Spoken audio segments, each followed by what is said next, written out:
Hello friends, आज हम यहाँ पर कक्षा 10 में जो राजस्थान का इतिहास और संस्कृति नाम की बुक है उसकी सीरीज शुरू करने जा रहे हैं।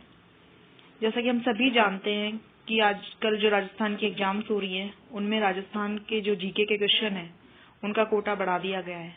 तो राजस्थान जीके मोस्ट इम्पोर्टेंट हो गया है हमारे लिए। तो आज से हम यहाँ पर कक्षा 10 की जो बुक है उसकी शुरुआत करते हैं।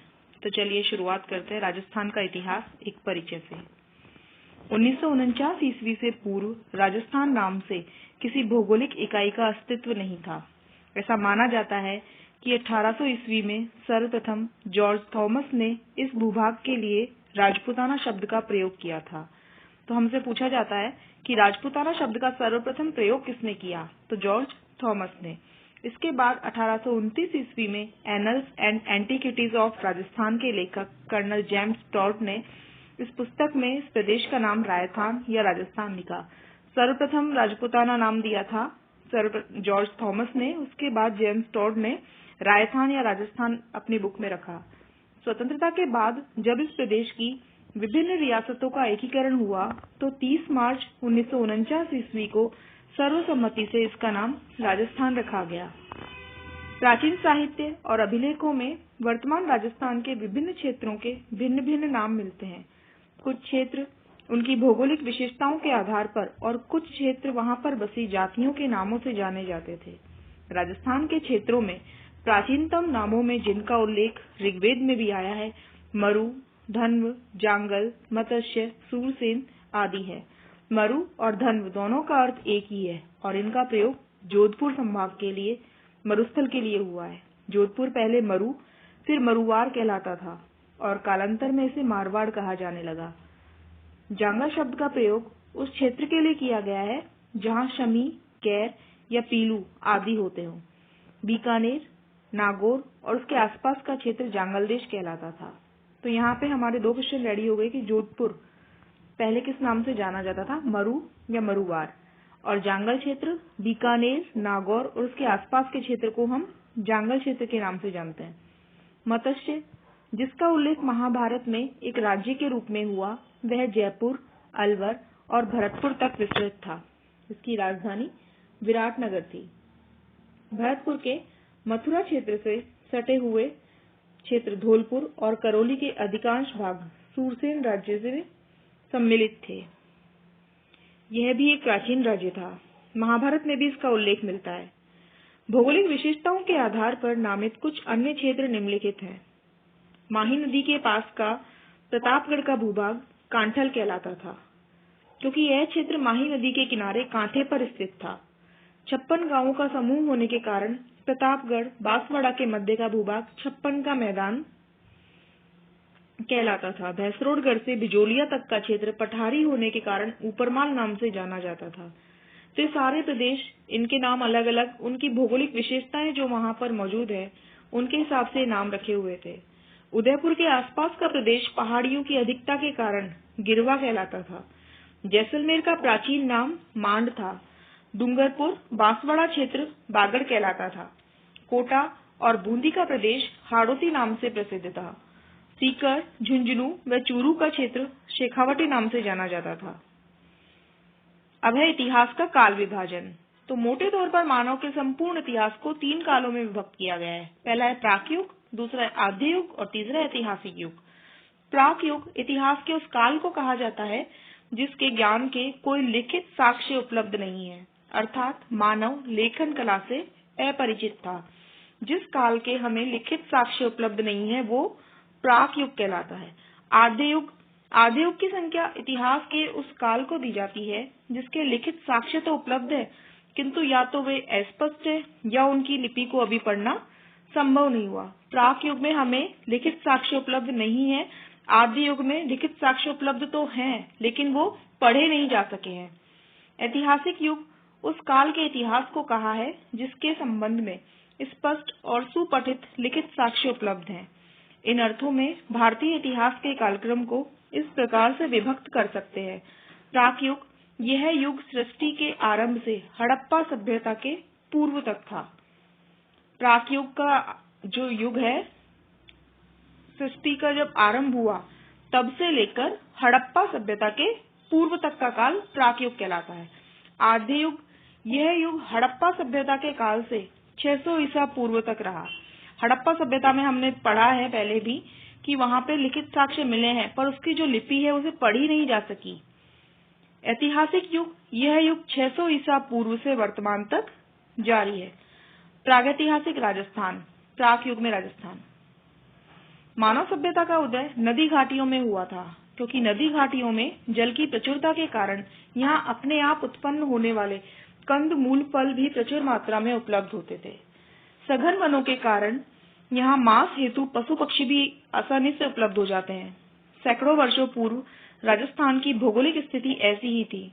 यद्यपि राजस्थान का एक बड़ा भाग आज मरुस्थल है, किंतु विद्वानों की मान्यता है कि सैकड़ों वर्ष पूर्व इस मरुस्थली भूमि में समुद्र विद्यमान था और सरस्वती और दृष्टवती नदियां इस समुद्र में आकर गिरती थी। यह स्थिति मानव जीवन के लिए सर्वथा उपयुक्त थी। अभी तो हमें यहाँ केवल रेगिस्तान नजर आता है, पर प्राचीन काल में यहाँ पर सरस्वती और दृष्टवती नदियां मौजूद थी। यही कारण है कि ऐसी भौगोलिक स्थिति में राजस्थान को भी मानव सभ्यता के जन्म के प्राचीनतम भूभागों में से एक होने का गौरव प्राप्त हुआ। मानव सभ्यता के उद्भव के इस काल को पाषाण काल कहते हैं। इसे 3 भागों में बांटा गया है: पूर्व पाषाण काल, मध्य पाषाण काल और उत्तर पाषाण काल। मानव सभ्यता का जब उद्भव हुआ उस काल को पाषाण काल कहते हैं और पाषाण काल के भी हमने 3 भाग कर दिए हैं: पूर्व पाषाण, मध्य पाषाण, उत्तर पाषाण। अब हम पढ़ेंगे पूर्व पाषाण काल। राजस्थान में मानव का उदय कब हुआ यह निश्चित रूप से ज्ञात नहीं है, लेकिन यहाँ विभिन्न क्षेत्रों में हुए उत्खननों से प्राप्त विभिन्न प्रकार के पाषाण, विशेष रूप से क्वार्टजाइट पत्थर के अनेक उपकरणों से ज्ञात होता है कि आज से लगभग 2 या 1.5 लाख वर्ष पूर्व राजस्थान में एक मानव संस्कृति विद्यमान थी। 1870 ईस्वी में C.A. हैकेट ने सर्वप्रथम जयपुर और इंद्रगढ़ से पत्थर से बनी पूर्व पाषाणकालीन हस्त कुठार खोज निकाली। तो 1870 में सर्वप्रथम किस व्यक्ति ने? C.A. हैकेट ने जयपुर और इंद्रगढ़ यहाँ से पत्थर से बनी पूर्व पाषाण काल की हस्त कुठार, कुठार मतलब कुल्हाड़ी, खोज निकाली थी। कुछ समय पश्चात सैटनकार ने झालावाड़ से इसी युग के अनेक उपकरण खोज निकाले।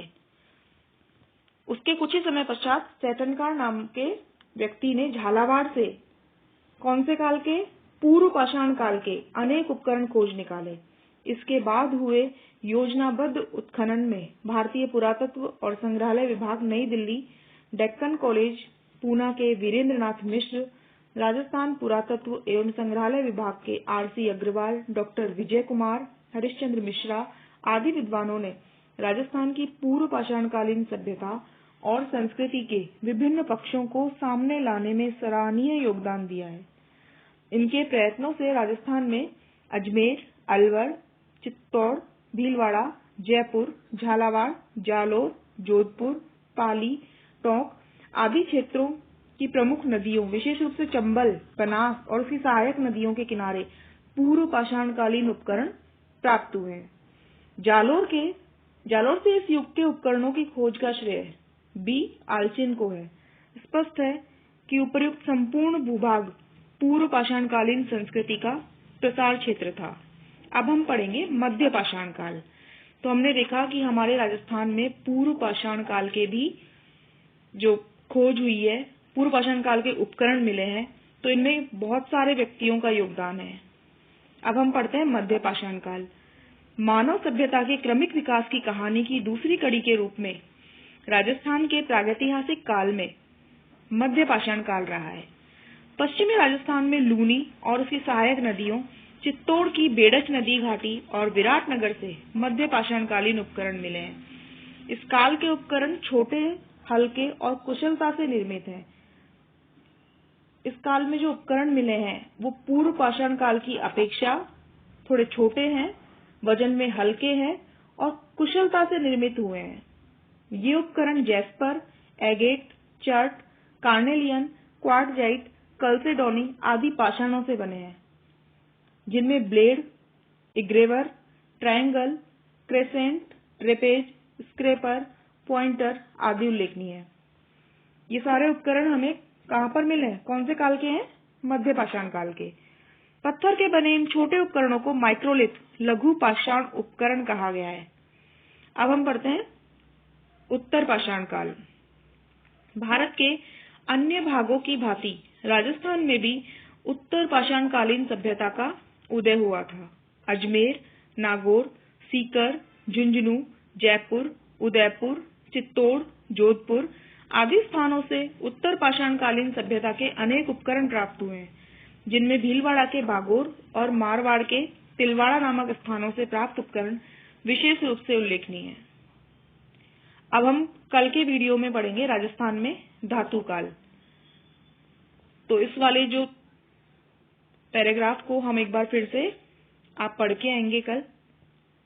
आज के लिए इतना ही। कल हम पढ़ते हैं राजस्थान में धातु काल। Thank you.